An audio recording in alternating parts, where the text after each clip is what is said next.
प्रिय श्रद्धालुओं, जय श्री कृष्णा, जय श्री राम, जय श्री राधे राधे, जय श्री महाकाल। ये भगवती योग निद्रा इन लक्ष्मीकांत भगवान विष्णु की भी अधिष्ठात्री है। लक्ष्मी जी भी इन्हीं के अधीन हो गई, क्योंकि पतिदेव विष्णु ही जब अधीन हो गए तब इनके अलग सत्ता कहाँ। इससे निश्चित होता है कि यह अखिल ब्रह्मांड भगवती योग निद्रा के अधीन है। मैं विष्णु, शंकर, सावित्री, लक्ष्मी और उमा सभी इन्हीं योग निद्रा के शासन सूत्र में बंधे हैं। इस विषय में अब सोचने विचारने का तो कोई अवसर ही नहीं रहा। जब साधारण मनुष्यों की भांति स्वयं भगवान विष्णु ही इसके प्रभाव से प्रभावित होकर नींद में अचेत से हो गए हैं, तब अन्य महात्मा पुरुषों पर इनका अधिकार है या नहीं, यह तो विचार ही नहीं उठ सकता।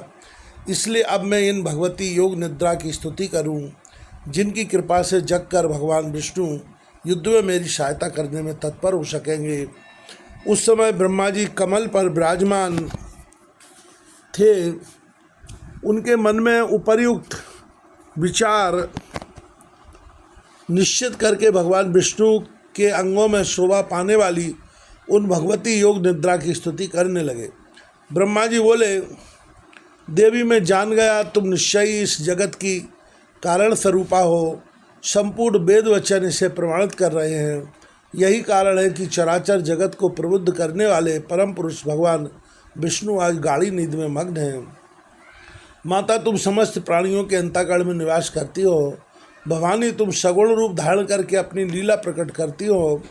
तुम्हारे इस कार्य कौशल को कोई और नहीं जान पाता। मुनिगण संध्या नाम से तुम्हारे गुणों की कल्पना करके प्रातः, सांय और मध्याह्न तीनों समय निश्चित रूप से तुम्हारे ध्यान में लगे रहते हैं। माता प्राणियों को सत असत का ज्ञान कराने वाली बुद्धि तुम ही हो। देवी देवता जिससे निरंतर सुख का अनुभव करते हैं, वह श्री तुम्हारा ही रूप है।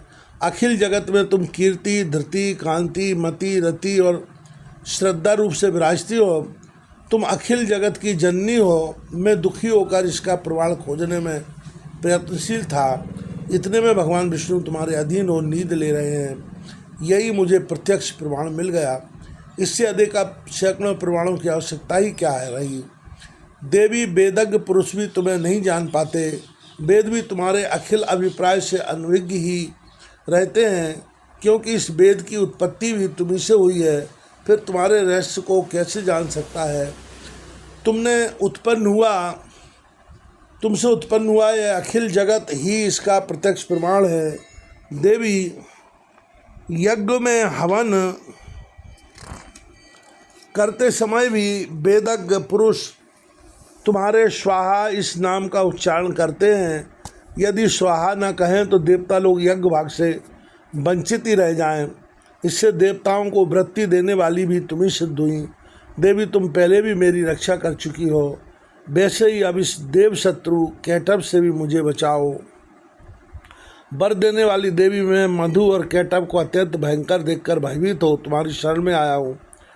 मानुभाव इस समय भगवान विष्णु मेरे इस दुख को नहीं जानते, ऐसी मेरी समझ है, क्योंकि वे तुम्हारी माया से अचेत होकर जड़वत पड़े हैं। ऐसी स्थिति में या तो तुम भगवान विष्णु पर से अपना प्रभाव खींच लो, अथवा इन दानव राज मंजू और कैटभ का स्वयं संहार करो। इन दोनों